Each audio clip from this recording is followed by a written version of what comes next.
Hello everyone, welcome to our channel. Friends, ఈ వీడియోలో ఈ రోజు మార్కెట్ అనాలిసిస్ గురించి మాట్లాడుకుని రేపటి plan of action and important levels కూడా డిస్కస్ చేద్దాం. ఈ వీడియోని ఎక్కడ స్కిప్ చేయకుండా ఎండ్ వరకు చూడండి. ఖచ్చితంగా ఈ వీడియో మీకు ఇన్ఫర్మేటివ్ అనిపిస్తుంది. ఎందుకంటే ఈ వీడియోలో అనాలిసిస్ తో పాటు ఆప్షన్స్ ట్రేడర్స్ కి అవసరమైన ఒక ఇంపార్టెంట్ కాన్సెప్ట్ కూడా కవర్ చేస్తాం. ముందుగా ఈ రోజు మార్కెట్ అనాలిసిస్ ఒకసారి చెక్ చేసుకుందామండి. ఇఫ్ యూ కెన్ సీ, ఈ రోజు మార్కెట్ లో మైండ్ గ్యాప్ అప్ వచ్చినప్పటికీ ఇమీడియట్ కరెక్షన్ అండ్ దాని తర్వాత మళ్ళీ షార్ప్ రికవరీ జరిగింది. తర్వాత మోస్ట్ ఆఫ్ ది డే మొత్తం కూడా ఒక సైడ్ వేస్ మార్కెట్ లో ఉండిపోయింది, కంప్లీట్ కన్సాలిడేషన్. మళ్ళీ ఎండింగ్ లో మనకు ఒక కరెక్షన్ వచ్చింది. సో ఓవరాల్ గా ఈ రోజు ఎక్స్పైరీలో చాలా వాలటైల్ గా నిఫ్టీ అయితే మూవ్ అయింది. అండ్ ఫైనల్ గా ఎక్స్పైరీ 25,400. సో మనం నిన్న మాట్లాడుకుంది 25,450 max pain. So very close to ఆ లెవెల్ దగ్గర మార్కెట్ ఎక్స్పైరీ జరిగింది. సో ఫస్ట్ ఆఫ్ ఆల్ ఈ రోజు మార్కెట్ లో ఈ వాలటాలిటీ వల్ల వెదర్ మీరు ఆప్షన్ బయింగ్ చేసినా ఆప్షన్ సెల్లింగ్ చేసినా మోస్ట్ ఆఫ్ ది పీపుల్ ఖచ్చితంగా లాస్ చేసే ఉంటారు. దీనికి మేజర్ రీజన్ వచ్చేసరికి మార్కెట్ లో ఉన్న వాలటాలిటీ మాత్రమే కాదండి, ఇంకొక రీజన్ కూడా ఉంది, లో విక్స్. ఆల్రెడీ లో విక్స్ మార్కెట్ గురించి నేను వీడియోలో షార్ట్ గా ఎక్స్ప్లెయిన్ చేశాను, బట్ ఈ వీడియోలో కొంచెం డీటెయిల్ గా మాట్లాడదాం. లో విక్స్ మార్కెట్ వల్ల అడ్వాంటేజెస్ ఏంటి, డిసడ్వాంటేజెస్ ఏంటి, ఎవరు లో విక్స్ మార్కెట్ లో ట్రేడ్ చేయాలి, ఎవరు అవాయిడ్ చేయాలో కూడా కొంచెం డీటెయిల్ గా మాట్లాడదాం. అండ్ ఈ కాన్సెప్ట్ మాట్లాడుకున్న తర్వాత రేపటి plan of action and important levels and రేపు ట్రేడింగ్ చేయడానికి బెస్ట్ స్ట్రాటజీ కూడా కవర్ చేస్తాం. సో ప్రెసెంట్ మనం ఇండియా విక్స్ వాల్యూ చూసుకుంటే సమ్వేర్ క్లోజ్ టు 12.35 ఉంది. ఆల్మోస్ట్ మనకి లాస్ట్ 2-3 మంత్స్ సినారియో చూసుకుంటే, ఏప్రిల్ చూసుకుంటే ఆల్మోస్ట్ 22 దగ్గర నుంచి మనకి విక్స్ అనేది డిక్రీజ్ అవుతూ వచ్చింది. అండ్ ఫైనల్లీ 12.35 దగ్గర మనకి ప్రెసెంట్ ఇండియా విక్స్ వాల్యూ ఉంది. అసలు ఇండియా విక్స్ అంటే ఏంటో తెలియని వాళ్ళకి ఒక షార్ట్ ఇంట్రొడక్షన్. ఇండియా విక్స్ అనేది మన ఇండియన్ మార్కెట్స్ యొక్క వొలటాలిటీని ఇండికేట్ చేసే ఒక పారామీటర్. సింపుల్ గా చెప్పాలంటే మన ఇండియన్ మార్కెట్స్ లో మెయిన్ ఇండెక్స్ అయిన నిఫ్టీ 50 నెక్స్ట్ 30 డేస్లో రాబోయే 30 రోజుల్లో ఎంత వాలటైల్ గా బిహేవ్ చేస్తుంది అని చెప్పి ఒక పారామీటర్. సో వాలటాలిటీ అంటే సింపుల్ చెప్పాలంటే sudden rise and sudden fall. So మన నిఫ్టీ 50 నెక్స్ట్ 30 డేస్ లో ఎలా బిహేవ్ చేయొచ్చు? సో ప్రెసెంట్ వాల్యూ ఎంత ఉంది? 12.35. అంటే నెక్స్ట్ 30 డేస్ లో నిఫ్టీ 50 ఐదర్ 12.35% ఇంక్రీజ్ అవ్వచ్చు లేదా 12.35% డిక్రీజ్ అవ్వచ్చు. అది ఇండియా విక్స్ వాల్యూ కనుక 50 ఉందనుకోండి, దాని మీనింగ్ ఏంటి? ఇండియా విక్స్ నిఫ్టీ 50 నెక్స్ట్ 50 డేస్లో 50% పెరగవచ్చు లేదా 50% ఫాల్ అవ్వచ్చు. సో ఇండియా విక్స్ వాల్యూ ఎంత ఎక్కువ ఉంటే మన మార్కెట్స్ అంత ఎక్కువగా వాలటైల్ బిహేవ్ చేసే ఛాన్సెస్ ఉంటాయి. ఇండియా విక్స్ ఎంత తక్కువ ఉంటే మన ఇండియన్ మార్కెట్స్ అంత తక్కువగా బిహేవ్ చేసే ఛాన్సెస్ ఉంటాయి. సో ఇండియా విక్స్ అనేది మార్కెట్ యొక్క వాలటాలిటీని ఇండికేట్ చేసే ఒక parameter. Even though India VIX తక్కువ ఉంటే మార్కెట్ సేఫ్ అంటే అఫ్ కోర్స్ మార్కెట్ సేఫ్ గానే ఉంటుంది, ఇన్వెస్టర్స్ అందరూ కొంచెం సేఫ్ గా ఉన్నట్టు. అఫ్ కోర్స్ ఇండియా విక్స్ తక్కువ ఉందంటే మార్కెట్ సేఫ్ గా ఉన్నట్టు మీనింగ్. కాకపోతే ఆప్షన్స్ ట్రేడర్స్ కి ఇది చాలా రిస్క్. ఎందుకంటే లో విక్స్ మార్కెట్స్ లో మన సిచ్యువేషన్స్ చూసుకుంటే, సో లో విక్స్ మార్కెట్స్ లో బేసిక్ మార్కెట్ నేచర్ ఎలా ఉంటుందంటే most of the trading days మొత్తం కూడా సైడ్ వేస్ ఉంటుంది. సో ఫర్ ఎగ్జాంపుల్ మీరు ఒక 100 ట్రేడింగ్ సెషన్స్ తీసుకుంటే ఇందులో 70 నుంచి 80% ఆఫ్ ట్రేడింగ్ డేస్ మొత్తం కూడా కన్సాలిడేషన్ ఫేజ్లో ఉంటుంది. మరి కన్సాలిడేషన్ ఫేజ్లో ఉంటే ఇది ఎవరికి అడ్వాంటేజ్? డెఫినెట్లీ ఆప్షన్ బయ్యర్కి ఇది అంత వర్తి మార్కెట్ కాదు. ఎందుకంటే మార్కెట్ సైడ్ వేస్లో ఉందంటే ప్రీమియమ్స్ ఇంక్రీజ్ అవ్వదు. మీరు ఆప్షన్ బయింగ్ ఏం చేసినా, కాల్ బై చేసినా, పుట్ బై చేసినా, ఏ అడ్జస్ట్మెంట్ చేసినా ప్రీమియమ్స్ ఎక్స్ప్లోడ్ అవ్వవు. కాబట్టి మీకు ప్రాఫిట్ వచ్చే ఛాన్సెస్ చాలా చాలా తక్కువ. సో మరి ఇది ఎవరికి సెట్ అవుతుంది? ఆప్షన్ సెల్లర్స్కి సెట్ అవుతుందా అంటే అఫ్ కోర్స్ ఆప్షన్ సెల్లర్స్ కూడా ఒక రకంగా అడ్వాంటేజ్ ఉన్నప్పటికీ ఈ లో విక్స్ మార్కెట్ ఆప్షన్ సెల్లర్స్ కూడా అంత బెస్ట్ మార్కెట్స్ అయితే కాదు. ఎందుకంటే మీకు most of the day side వేస్ ఉండటంతో పాటు లో విక్స్ మార్కెట్లో ప్రీమియమ్స్ అనేది చాలా లోగా ఉంటాయి, వెరీ లో. సో చాలా లోగా ఉన్నప్పుడు ఒక ఆప్షన్ సెల్లర్ 2 lakhs 3 lakhs పెట్టి షార్ట్ ట్రయాంగిల్ కానీ షార్ట్ స్ట్రాటిల్ ఏ ఆప్షన్ సెల్లింగ్ స్ట్రాటజీ డిప్లాయ్ చేసినా లో ప్రీమియమ్స్ ఉన్నప్పుడు అతను కలెక్ట్ చేసిన ప్రీమియమ్స్ తక్కువ ఉన్నప్పుడు వచ్చే ప్రాఫిట్ కూడా చాలా చాలా తక్కువ ఉంటుంది.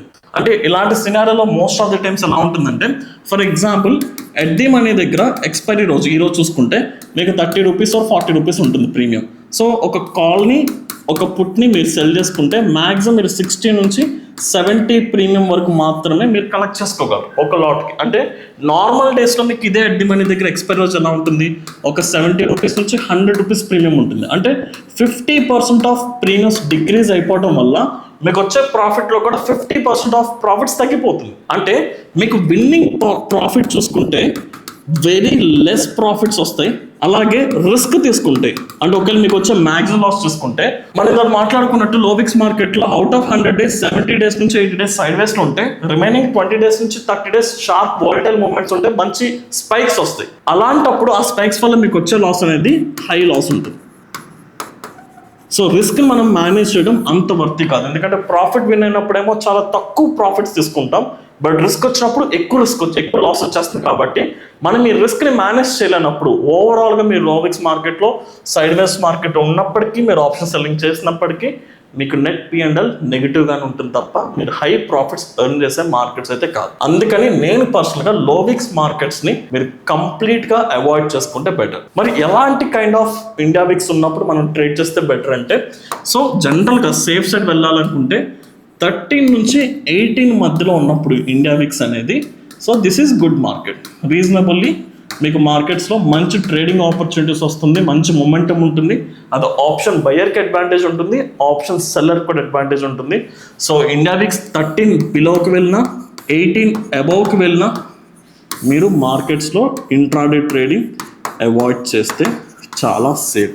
ఎందుకంటే ఈ నార్మల్ డేస్లో మీరు ఎర్న్ చేసిన మొత్తం కూడా ఈ లోవిక్స్ మార్కెట్ లేదా హైవిక్స్ మార్కెట్లో లాస్ అయిపోతుంది. సో ప్రెసెంట్ ఇప్పుడు మనం లోవిక్స్ మార్కెట్లో ఉన్నాం కాబట్టి ఈరోజు వీక్లీ ఎక్స్పైరీలో మార్కెట్ సైడ్ వేస్ ఉన్నప్పటికీ most of the trading activity మొత్తం సైడ్ వేస్లో జరిగినప్పటికీ ఫస్ట్ హాఫ్లో వచ్చిన వాలటైల్ స్పైక్స్, ఎండింగ్లో వచ్చిన వాలటైల్ స్పైక్స్ వల్ల మనకి బిగ్గర్గా లాస్ వచ్చే ఛాన్సెస్ ఉంటుంది. మరి ఈ రోజు మీ ప్రాఫిట్ అండ్ లాస్ ఏంటో కూడా మీరు ఒకసారి కమెంట్ చేయండి. మరి ఇలాంటి మార్కెట్స్ మనం అవాయిడ్ చేస్తే బెటర్ అనుకుంటున్నాం కాబట్టి రేపు కూడా ట్రేడింగ్ అనేది నేను పర్సనల్లీ సజెస్ట్ చేయను ఇంట్రాడేకి. I completely avoid for intraday అండి. ఒకవేళ మీరు ట్రేడింగ్ చేయాలంటే what will be the best strategy? జనరల్గా లోవిక్స్ మార్కెట్లో సేఫ్గా ఉండే స్ట్రాటజీస్ చూసుకుంటే ఆప్షన్ సెల్లింగ్ ఒక్కటే బెటర్ అండి. అందులో కూడా షార్ట్, స్ట్రాడిల్,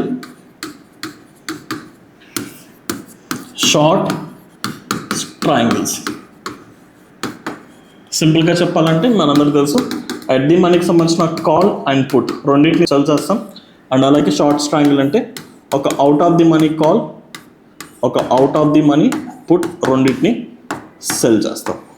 సో ఏ స్ట్రాటజీని డిప్లాయ్ చేయొచ్చు. కానీ మనం మాట్లాడుకున్నట్టు లోవిక్స్ మార్కెట్లో మనకు ప్రీమియమ్స్ చాలా తక్కువ ఉన్నాయి కాబట్టి ఈ స్ట్రాటజీ డిప్లాయ్ చేయడం వల్ల యూజ్ ఉంటుందా అంటే డెఫినెట్లీ యూజ్ ఉండదు. కాకపోతే ఇక్కడ మీరు ఫాలో అవ్వాల్సింది ఏంటంటే ఈ స్ట్రాటజీస్ డిప్లాయ్ చేస్తున్నప్పుడు కరెంట్ వీక్ ఎక్స్పైరీస్ ఏదైతే ఉంటాయో వాటిని ఇగ్నోర్ చేసేయండి. ఫార్ ఎక్స్పైరీస్కి వెళ్ళండి.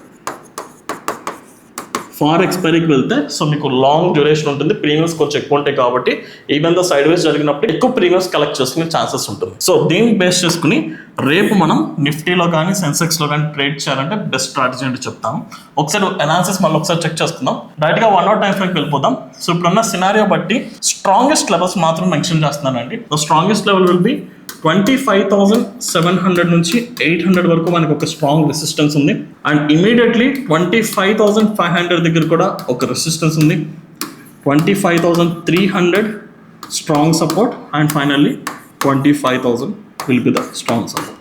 సో ఇది ఇంట్రాడేకైనా లేకపోతే క్యారీ ఫార్వర్డ్ కైనా ఈ లెవెల్స్ దగ్గర ఓన్లీ లెవెల్ దగ్గరకు వచ్చినప్పుడు మాత్రమే అక్కడ జరిగే ప్రైస్ యాక్టివిటీ బట్టి సిగ్నల్స్ బట్టి మీరు ట్రేడ్ చేయండి. ఇన్ బిట్వీన్ లెవెల్స్ దగ్గర కంప్లీట్ ట్రేడింగ్ అవాయిడ్ చేయండి. ఇప్పుడు మేజర్ లెవెల్స్ మనం 25,000 అండ్ 25,800 దగ్గర కన్సిడర్ చేసుకోవచ్చు. కాబట్టి ఒకవేళ రేపు మీరు ఆప్షన్స్ సెల్లింగ్ చేయాలి అనుకుంటే safe strategy will be 2 type of strategy setups చెప్తానండి. దాంట్లో మీరు కంఫర్టబుల్ గా వెళ్ళొచ్చు. ఒకవేళ మీరు కరెంట్ వీక్ చేయాలి అనుకుంటే మనకి next expiry 10th of July ఉంటుంది. సో 10th July ఎక్స్పైరీ చేసుకోవాలనుకుంటే మనకి స్ట్రాంగ్ సపోర్ట్ ఎక్కడ ఉంది? 25,000. ఈ 25,000 సంబంధించిన పుట్ ని 33 రూపీస్ దగ్గర సెల్ చేసుకుందాం. అండ్ అలాగే దీంతో పాటు స్ట్రాంగ్ రెసిస్టెన్స్ ఎక్కడ ఉంది? 25,800 రెసిస్టెన్స్ కాబట్టి దీనికి సంబంధించిన కాల్ ని సెల్ చేసుకుని అండ్ 25,000 సంబంధించిన పుట్ ని సెల్ చేసుకుందాం. So this will be the best strategy. This is only for intraday అండి. క్యారీ ఫార్వర్డ్ అస్సలు చేయొద్దు. బికాజ్ ఎందుకంటే మనకి రేపు ఫ్రైడే తర్వాత సాటర్డే సండే హాలిడేస్ ఉంటుంది. మండే ఓపెనింగ్ లో big gap up or big gap down జరిగే ఛాన్సెస్ ఉన్నప్పుడు మీకు బిగ్ లాస్ వస్తుంది. కాబట్టి what out profit or loss ఇంట్రాడేగా క్లోజ్ చేయండి. ఇది ఎప్పుడు రేపు మార్కెట్స్ మనకి ఫస్ట్ 50 minutes ఓపెన్ అయ్యి నిన్నటి రేంజ్ ఈ రోజు రేంజ్ ఏదైతే ఉందో ఓవరాల్ ట్రేడింగ్ రేంజ్ ఉంటుంది కదా, ఆ రేంజ్ లోపే ట్రేడింగ్ జరుగుతున్నట్లయితే ఈ స్ట్రాటజీ డిప్లాయ్ చేయొచ్చు. Because immediate strongest support immediate strongest resistance. ఇలా కాదు నేను ఇంకా సేఫ్ సైడ్ వెళ్ళాలి, ఎందుకంటే ఇప్పుడు మార్కెట్ 24,400 450 నుంచి ఇక్కడికి వెళ్ళటం జస్ట్ 400 పాయింట్స్ మ్యాటర్, అండ్ అలాగే ఇక్కడ నుంచి వెళ్ళటం కూడా ఒక 400 పాయింట్స్ మ్యాటర్. సో నిఫ్టీ తలుచుకుంటే ఇంట్రాడేలో 400 పాయింట్స్ వెళ్ళటం అనేది పెద్ద మ్యాటర్ కాదు, ఈజీగా ఈ లెవెల్స్ బ్రేక్ చేసే ఛాన్సెస్ కూడా ఉంటాయి. నేను అంత రిస్క్ చేయను అనుకుంటే ఇదే స్ట్రాటజీ, కాకపోతే కరెంట్ ఎక్స్పైరీ కాకుండా ఫార్ ఎక్స్పైరీకి వెళ్ళిపోండి, కొంచెం ఎక్కువ ప్రీమియం కూడా కలెక్ట్ చేసుకోవచ్చు. సో మనకి నెక్స్ట్ ఎక్స్పైరీ 10th జూలై కదా, డైరెక్ట్ మంత్ ఎక్స్పైరీకి వెళ్ళిపోండి 31st జూలై. ఇదే 31st జూలైకి సంబంధించిన షార్ట్స్ ట్రయాంగిల్ డిప్లాయ్ చేసుకోండి, అది ఇంకా సేఫ్ సైడ్. సో మంత్లీ ఎక్స్పైరీలో బెస్ట్ లెవెల్స్ విల్ బి 24,500 అండి. మనం ఇంకా ఫార్కి వెళ్ళిపోయాం. 24,500 సంబంధించిన పుట్ని అరౌండ్ 65 రూపీస్ దగ్గర మనం సెల్ చేసుకోవచ్చు, చాలా మంచి ప్రీమియం అవైలబుల్ అవుతుంది. అండ్ అలాగే 26,200 ఆర్ 300 కూడా మనం ట్రై చేయొచ్చు. So we can go for 26,300 సంబంధించిన కాల్, ఇది కూడా 66 రూపీస్ దగ్గర ట్రేడ్ అవుతుంది. So overall levels will B, నేను ఒక్కసారి వైట్ బోర్డ్లో నేను ఇక్కడ క్లియర్గా రాస్తున్నాను. మంత్లీకి వెళ్తున్నప్పుడు 24,500 సంబంధించిన పుట్ అరౌండ్ మీకు 60 రూపీస్ దగ్గర ఉంది, దీన్ని షార్ట్ చేసుకుందాం. అండ్ అలాగే 26,300 సంబంధించిన కాల్ కూడా అరౌండ్ 60 రూపీస్ దగ్గర ఉంది, దీన్ని సెల్ చేసుకుందాం.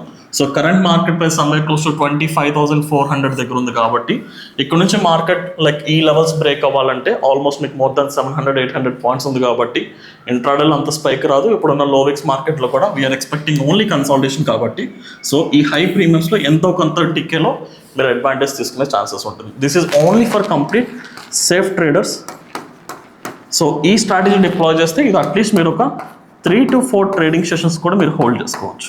బట్ అంతకుముందు మాట్లాడుకున్న weekly expiry like July 10th ఎక్స్పైరీకి సంబంధించి మనం 25,800 కాల్ అండ్ 25,000 పుట్, ఇది మనం 10th జూలై డిప్లాయ్ చేసుకున్నాం కదా ఫస్ట్ స్ట్రాటజీ. ఇది మాత్రం ఓన్లీ ఇంట్రాడేకి సెటప్ చేసుకోండి.